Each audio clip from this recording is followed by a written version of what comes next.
So this first segment today is how to not diet on vacation, or basically how to stay in shape while you're away from your routine and not mess up your hard work. Okay. You don't want to come home from vacation having gained 10 pounds or a bunch of fat. I don't care who you are. You could say, oh, I deserved it, blah, blah, blah, blah, blah. Yeah. You don't want to undo what you did in a short period of time. And it can be, you can do more damage than you think. It's summertime. The weather's good. You might be going on a trip or traveling a little. And if you're anything like me and you have fitness goals, you have diet goals, you have health goals, and quite reasonably, you want to enjoy your vacation as well, while kind of, not destroying those goals. I think that's fair, right? What do you think, Al? Is that fair? Well, big Al go. And even if it's not health per se, and vanity is your fruit of choice, there's nothing cool about, working your butt off for months to look good in a bathing suit and then kind of ruining it over the course of a week or more. I mean,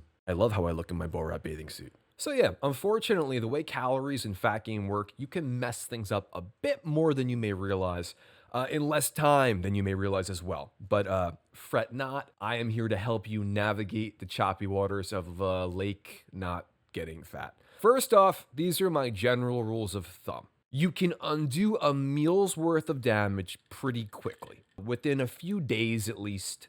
And a lot of immediate weight gain is generally just water retention from like the excess salt and sugar you likely just ate. A cheat day, however, especially if you've been calorically limited or in a deficit or frankly, just hungry, you can certainly do some damage in a day. And by damage, I mean, you can go way overboard eating, especially if you've deprived yourself and you're like raring for food, and you can technically gain some fat in a day. But don't fear too much. Even a bad day's worth of eating, you're generally going to be okay if it's not like a weekly reoccurring event. Your body seeks homeostasis. You go back to maintenance, probably okay. And I'm going to give you an extreme example of that, maybe to make you feel better if you ate crummy for a day. This is extreme and not the norm. But even if you ate an extra 7,000 calories in a day, which is a ton, I'm talking it's like Thanksgiving. You're loading up those Pillsbury rolls with a mountain of butter. You ate the whole cheese and meat charcuterie board. Big Al makes the best charcuterie boards, don't you, Big Al? I put the char in charcuterie board. You get it? You like that one? Come on, Al, humor me. It's my birthday. And now you're even putting your pecan pie in a blender and you're drinking the whole pie, because I do that every year. Even in that unlikely and very overindulgent case, those 7,000 calories, that equates to 2 pounds of fat, those additional calories. A couple of weeks in a 500 calorie a day deficit, and you're good. You just lost those 2 pounds in time to do it all over again for Christmas, I guess. That's an extreme example, and you're likely not eating an extra 7,000 calories in a day, unless you just got off a bodybuilding stage and you skipped our reverse diet episode. Boop. And now you're just eating like an animal. So a cheat day gone wild. Not an optimal situation by any means, but hey, it happens. It certainly has happened to me before. But the reason we have this segment, a whole week or more on vacation, of eating kind of everything and not paying too much attention to it, those couple extra 1,000 calories a day, that can really add up. It surely can. I don't know about you guys, but I have counted calories and macros for a little bit, and I can eat a few extra 1,000 calories a day with very little problem. A few drinks loaded with alcohol and sugar, some fat-laden desserts, a plate of nachos by the pool, a little swimming, another plate of nachos by the pool, little swimming, but not enough swimming to get rid of all those nachos by the pool. I promise you can do this as well. So this is part of the reason most people have so much trouble losing the weight in the first place. People aren't always conscious, so they're not aware of how much they're consuming in the first place. I'm going to now give you my rules to stay in shape while on vacation. I don't remember how many rules it was. It might be like 5 or 6 or 7. I don't know. We're going to find out together. The reason I'm doing this one right now is it's the summer. I just got back from vacation. I enjoyed the heck out of it, and I didn't do much of any damage. Some of these tips are easy. Some take a little more preparation. To each their own. Use what suits you. Discard the rest. It's your world. We're all just living in it. All right. Rule number 1. Move. This is such an obvious one, but it's so often overlooked, and there's a huge opportunity here. Are you exploring a new city? Walk around. If you need to get from A to B, and you're blessed enough to have the ability to walk from A to B, walk around. You give yourself a lot more wiggle room to indulge when you're moving, And it can also encourage more movement in terms of, I find, a body in motion stays in motion. We deal with this with the non-exercise activity thermogenesis a bit. People who are kind of moving through the day, I find, continue to move through the day, while people who aren't really don't. So if you have, you're in a new place and you can grab an Uber for a 5-minute drive or you can walk for 20 minutes, I suggest you take the walk. Me personally, are you on a beach? If for me, if there's a volleyball game, I'm all over that. That's what I actually want to be doing. Is there a sand on the beach? Perhaps you want to go for a jog. Is there water at this beach? Go swim around. You don't need a whole workout necessarily. You don't need that pressure on vacation either, I don't think. But moving makes a big difference, and people don't always realize how much of a difference. The more you move your body, the more you minimize the damage. And speaking of that water you might be swimming around in, that brings me to rule number 2: drink water. You're on vacation. You're having fun. I like fun. I'm a fun guy. You're going to eat things and likely drink things that taste awesome. And there's nothing wrong with that. Enjoy life. Enjoy those things. But do not eat and keep eating when you're just thirsty and potentially dehydrated. You might not be as hungry as you think you are, and you're also likely not surrounded by the healthiest choices. So make sure you're drinking enough water when you're enjoying yourself. Not to mention, if you're drinking alcohol, that can be dehydrating. You may be sitting in the sun, the hot sun. That can also be dehydrating. Do you love coffee as well? Dehydrating.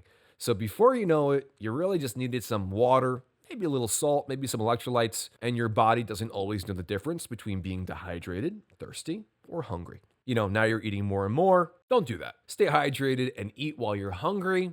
And speaking of that, rule number 3, eating. Protein is your friend.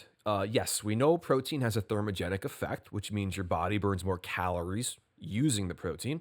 But even more importantly on this segment, protein is satiating. We talk about protein a whole lot here for good reason. The more protein you eat, generally the less you feel you need to eat. There are exceptions to every rule, but this one is generally tried and true. This is why we always hear people, they're looking for ways to get their protein in. Very rarely do I hear someone saying, or complaining they don't know how to get all those carbs in or all that fat in.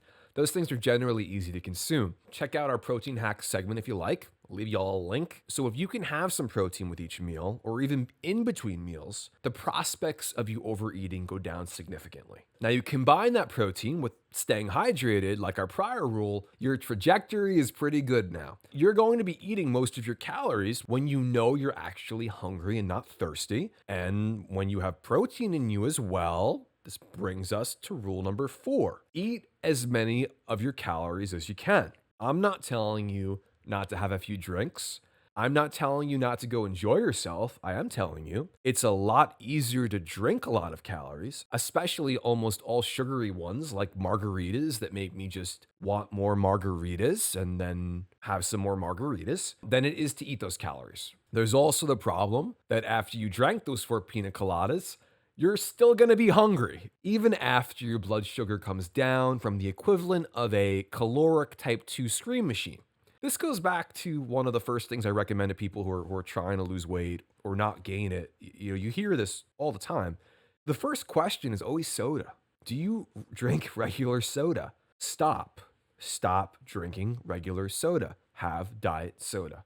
Alcohol can get trickier when people are consuming too much of it, and they call it a beer belly for a reason. There's other psychological things that can come into that, and there are psychological things that come into excess sugar absolutely as well. But my suggestion would be, if you want to enjoy your drinks, enjoy them in moderation. Make sure you're getting most of your calories, at least from food. Get a little protein in there, you're going to be satiated. It's not about not eating the foods you want to eat. It's about minimizing the damage around it. Rule number 5. Give yourself a major advantage if you can. This takes a little more planning, but bring something from home that's routine for you that works. This may sound silly, but this is something I have used whenever I go anywhere. Actually, even when I'm not traveling as an actor, if I'm on set filming all day, I bring things with me that I am used to that's going to keep my blood sugar in check. It's going to help keep me satiated.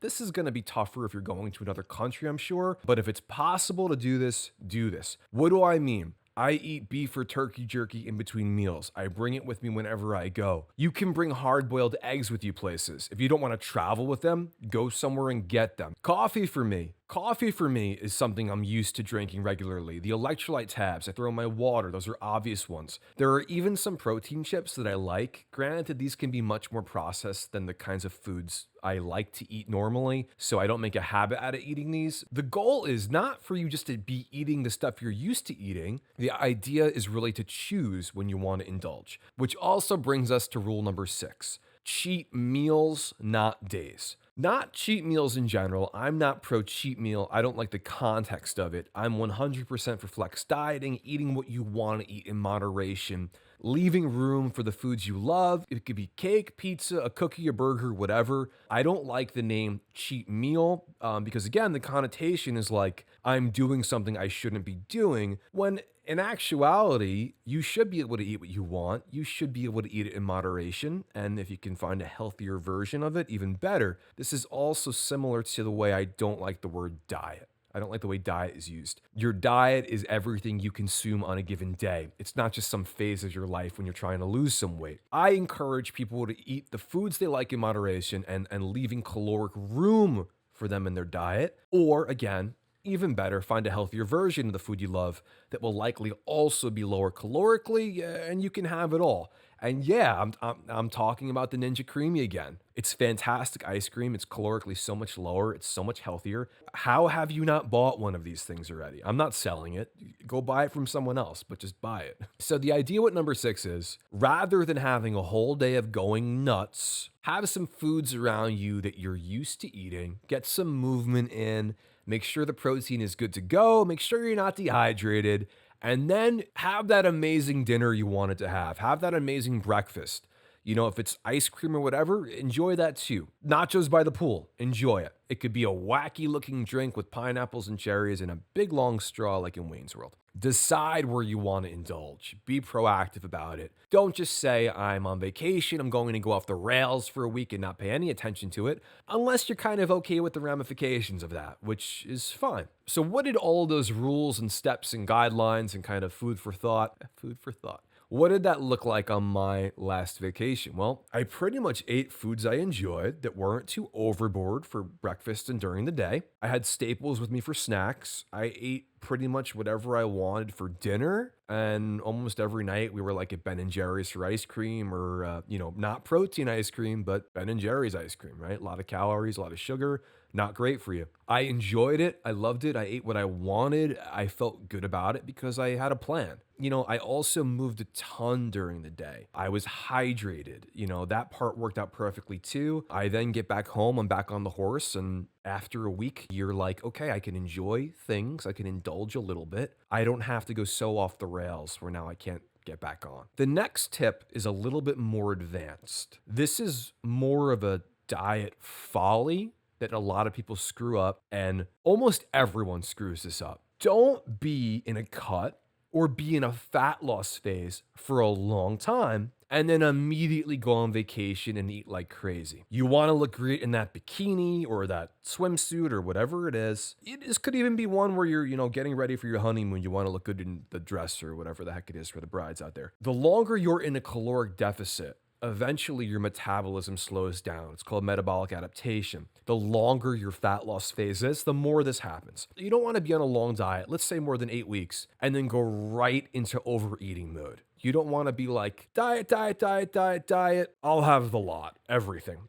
You don't want to do that. The reason is your metabolism is still slower than normal, and your body is absolutely primed to store fat. So what do? What do I recommend you do? If you know you're gonna go on vacation in 10 weeks, and you have the goal of being in a certain shape for that vacation or event, whatever you want, whatever's important, feels right to you, take the first 8 weeks to try to cut or lose fat or kind of get into the shape you wanna be in.